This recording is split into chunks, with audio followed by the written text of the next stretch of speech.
Let's see what happens in The Midnight Visitor by Robert Arthur. Fowler, a writer, had had high expectations of Ausable, a spy. He was, however, greatly disappointed. For one thing, Ausable was very fat. He also had a strong American accent. Moreover, there was absolutely no air of mystery around him. So, Ausable did not fit the writer's idea of a spy. Ausable sensed Fowler's disappointment, but he told Fowler to take heart.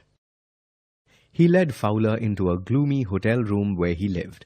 He was to meet someone there and acquire an important paper which might affect the course of history. Many men and women had risked their lives for this paper.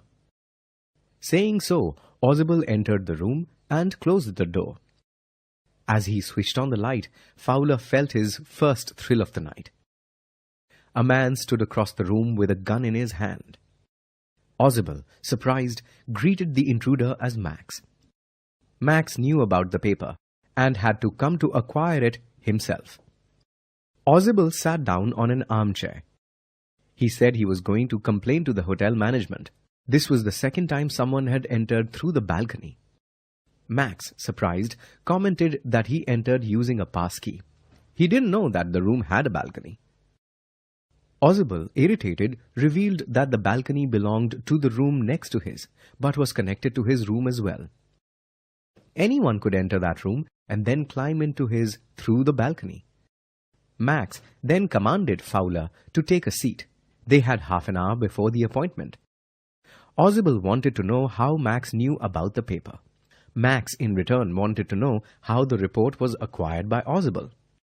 Just then, there was a knock on the door. Ausable smiled and said that he had called the police. He thought that such an important paper required extra protection. Max, cornered, threatened Ausable. He told him to send them away while he waited on the balcony. He threatened to shoot the police if they waited around. The knocking grew louder. A man called for Mr. Ausable. Max kept his gun pointed at Fowler and Ausable as he climbed over the balcony. Then, as the doorknob turned, Max jumped onto the balcony. As he did, he screamed.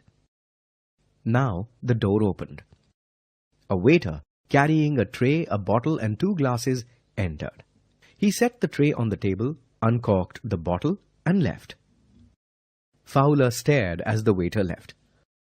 Ausable told him that he had never called the police. Fowler, confused, asked him about Max, who was waiting on the balcony. Ausable reassured him that Max would not return. After all, there was no balcony. Max had unknowingly jumped from the 6th floor window. So, Ausable, like a true spy, was able to outmaneuver his opponent and save his life.